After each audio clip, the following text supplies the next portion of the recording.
Hello all and welcome to the Gamers Gazette channel where we break down your favorite games, look into the latest releases, and talk about the news surrounding gaming.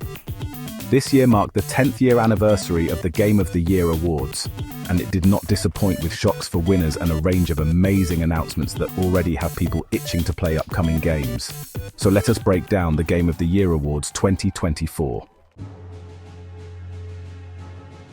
First off, we'll run through all the award winners, starting with the best esports team going to T1. Next up was best esport athlete, with the award going to Faker. The award for best esports game went to League of Legends, making it the 7th time they've won. Queso was awarded best content creator of the year. Next was the most obvious in the most anticipated game, and that went to Grand Theft Auto 6. Best adaptation was awarded to Fallout, with actor Ella Purnell being a part of 2 nominees in Fallout and Arcane. Best multiplayer game was awarded to Helldivers 2, being the first of 2 awards.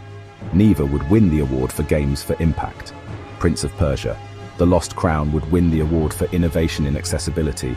Melina Juergens's performance in Hellblade 2 would earn her the award for best performance, and Hellblade 2 would also go to win the award for best audio design. EA Sports FC25 would win the best sports racing game for the 6th time in its series. Best Sim strategy game would be awarded to Frostpunk 2. The best family game would go to Astrobot, with them also winning best action adventure game. Best fighting game would be awarded to Tekken 8, making the series multiple-time winners of the award. Best RPG would be awarded to Metaphor ReFantazio, which was met with a loud cheer, as were their best narrative and best art direction awards, seeming to be a favorite among the crowds. Best action game would go to Black Myth Wukong. Best VR/AR game would be awarded to Batman Arkham Shadow, to no one's surprise. Then Balatro would get its time to shine, winning best mobile game, best debut indie game, and best independent game, which was great to see and well deserved. Best community support went to last year's Game of the Year winners Baldur's Gate 3. Helldivers 2 would win its 2nd award in best ongoing game. Best score and music was awarded to Final Fantasy VII.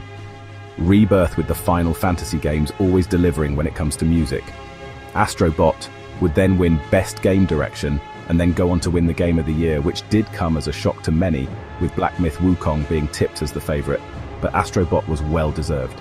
The game would win 4 awards, the most of the night, with Balatro and Metaphor ReFantazio in a close second.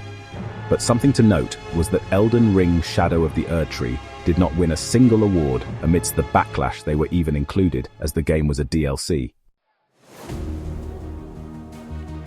But we all know you don't mainly watch the awards for the winners, but for the absolute ton of teasers, trailers, and announcements of new games, and oh boy, this year did not disappoint. The Witcher 4 would get its big reveal, with a grown-up Ciri being front and center.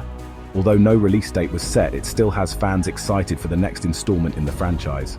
Elden Ring Night Reign would also be announced, even after From Software said Elden Ring 2 wasn't in development mere weeks ago, but they've been cooking. It's a standalone game, not a sequel.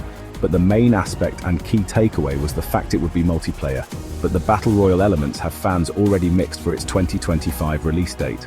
The studio that brought Game of the Year winner It Takes Two to life has announced its next co-op adventure in Split Faction. It sees you control 2 writers who are trapped in simulations of their own fantasy and sci-fi novels, and has very similar gameplay to It Takes Two, which personally excites me. Borderlands 4 was also given its first trailer after a teaser was released earlier this year. It looks to return to form, with the 3rd installment in the franchise being a massive miss, so we'll find out in 2025. Onimusha: Way of the Sword is coming in 2026. Capcom didn't reveal much, with a brief cinematic and a 2026 release window, and boy, cannot come quicker. Dispatch was also announced by Aaron Paul and Laura Bailey, who play main characters in the game made by former Telltale devs. The game is, as the name suggests, just with a twist, as you dispatch superheroes to crimes across the city, while also retaining a good relationship. Personally really interested in this game. Lastly is the announcement of Naughty Dog's next game, a sci-fi hack and slash called Intergalactic: The Heretic Prophet.